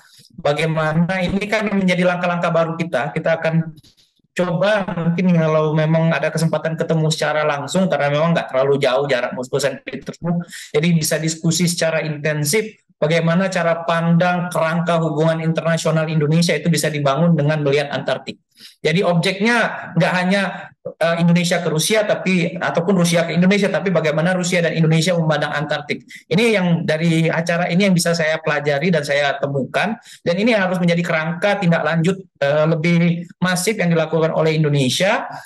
Intinya terima kasih, mungkin akan saya rasa perlu sekali dilakukan acara-acara selanjutnya untuk membahas lebih intensif, sehingga bagaimana saya selalu senang sekali ketika berada di Rusia, bagaimana ilmu pengetahuan Rusia itu seperti harta karun, seperti treasure, tapi ketika kita buka itu hartanya tuh seperti benar-benar tenggelam, dan ketika buka itu memang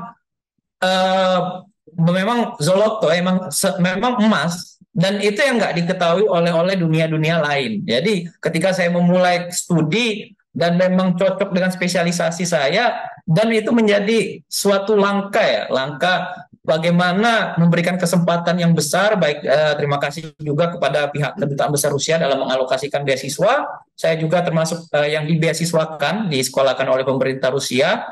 Jadi memang ini adalah bagaimana cara Rusia, kalau boleh saya bilang ada teori transisi demografi, Ada juga ini saya bilang bagaimana Rusia memberikan kesempatan anak-anak Indonesia ASEAN untuk melakukan akselerasi dengan transisi teknologi yang dimiliki oleh Rusia itu dengan pelibatan kegiatan-kegiatan, saya rasa itu kegiatan teknologi tinggi, dan keterlibatan Indonesia dalam hal ini itu salah satu mempercepat akselerasi kemajuan bangsa, peningkatan indeks pembangunan manusia Indonesia dengan serangkaian-serangkaian penelitian tingkat tinggi. Seperti itu kira-kira.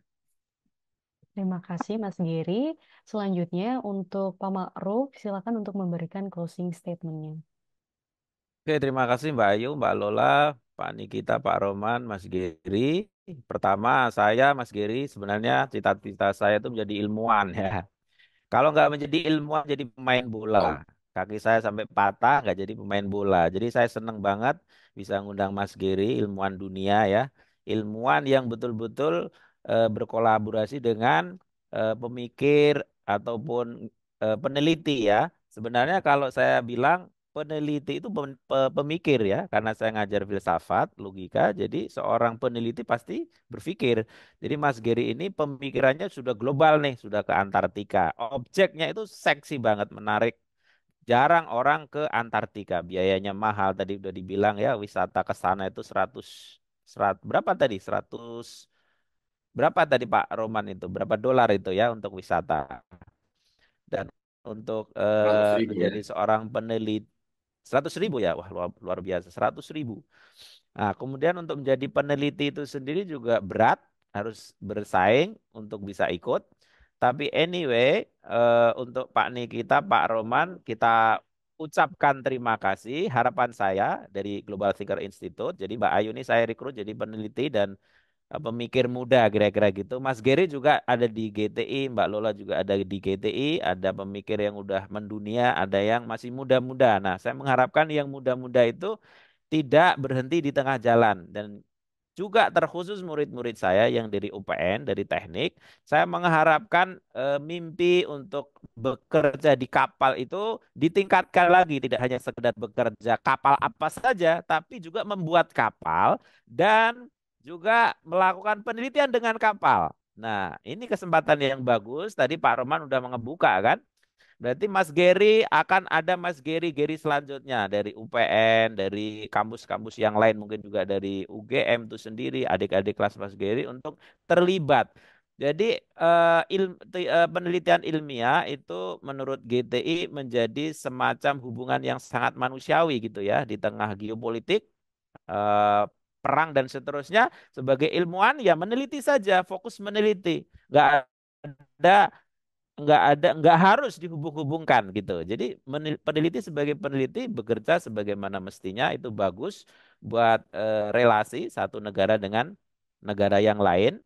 Dan saya mengharapkan Pak Nikita agar penelitian Pak Geri ini didiseminasi ya, disebarluaskan menjadi satu program yang kira-kira itu berhubungan dengan kajiannya Mbak Ayu. Mbak Ayu itu risetnya tentang iklim, Pak Nikita, dan ingin melanjutkan di MGIMO dan sudah mendaftar kayaknya itu akan menjadi muridnya Pak Nikita kalau kalau diterima ya. Jadi Mbak Ayu ini meneliti ini sekedar tambahan sedikit tentang eh, perubahan iklim tapi kebijakan dari negara Butan ya, Mbak Ayu ya. Nah, Mbak Ayu ini mau komparasi, mau ke Butan sebenarnya mau komparasi bagaimana Rusia mengelola perubahan iklim dan Butan itu mengelolanya dan juga Indonesia. Mau dibandingin itu tiga negara. Nah, semoga nanti Mbak Ayu juga akan seperti Mas Geri melakukan penelitian di sana sini. Tidak hanya meneliti di Indonesia tapi di luar. Dan Mbak Ayu sudah memfokuskan titiknya itu di Butan dan Rusia. Nah, ini mungkin Pak Nikita bisa memfasilitasi lebih dan untuk Mas Geri juga ke depannya jangan sampai berhenti di tengah jalan. Jadi hubungan Indonesia dengan Rusia erat sebagaimana juga Indonesia memiliki hubungan dengan negara-negara yang lain secara equal. Sebagai seorang katakanlah peneliti, ilmuwan, apapun itu equal hubungannya. Dan itulah yang diinginkan dari gagasan multipolar. Nah, multipolar itu sedikit saya ingin statement garis bawahi adalah searah dengan ideologi Pancasila. Ya, kebinekaan, menghargai perbedaan, hidup setara dengan bangsa yang lain, ingin independen dan seterusnya itu Itu semangat dari negara Indonesia berdiri, Rusia dan Indonesia sudah menjalin hubungan baik, ya. Rusia berkontribusi terhadap kemerdekaan Indonesia pada awal-awal pendirian dan juga pengembalian Irian Barat, dan oleh karena itu akan harusnya kerjasama di bidang ilmiah ini saya mengharapkan terus ditingkatkan secara terbuka. Tidak tertutup, tapi betul-betul terbuka sehingga orang itu menikmati hasilnya. Mungkin statement saya seperti itu, Mbak Ayu. Terima kasih. Baik, terima kasih banyak Pak Ma'ruf. Terima kasih banyak untuk Pak Romanov, untuk Pak Nikita, untuk Mas Giri dan Bang Ma'ruf, serta GTI yang memfasilitasi diskusi hari ini. Saya sangat senang diskusi sore hari ini sangat hangat seperti hangatnya hubungan Indonesia dan Rusia. Semoga semua yang kita cita-citakan itu dapat tercapai dan semoga diskusi kali ini menginspirasi kita semua untuk melakukan penelitian-penelitian selanjutnya. Apabila ada salah kata, mohon dimaafkan. Terima kasih. Saya kembalikan ke MC kami, Mbak Lola. Silakan, Mbak Lola. Baik, terima kasih Mbak Ayu. Baik, eh, teman-teman semua, demikianlah ini akhir dari sesi diskusi kita pada hari ini. Seru banget ya tadi ya. Saya berharap juga diskusi ini sama seperti para narasumber kita di sini, ini memberikan wawasan yang mendalam ya, dan juga inspirasi tentunya tentang masa depan penelitian di Antartika. Dan saya juga sebenarnya salah satu penerima beasiswa Rusia juga dulu tahun 2014 sampai 2017. Universitasnya sama dengan Universitas Mas Geri, tapi saya sudah pulang ke Indonesia. Baik, saya juga mengucapkan terima kasih yang sebesar-besarnya kepada para pembicara kita yang luar biasa. Ada Mas Geri di sini, semoga kembali ke Saint Petersburg dengan baik dan juga menyelesaikan penelitiannya dan kembali lagi ke Indonesia mungkin untuk menyiarkan penelitiannya ke seluruh Indonesia.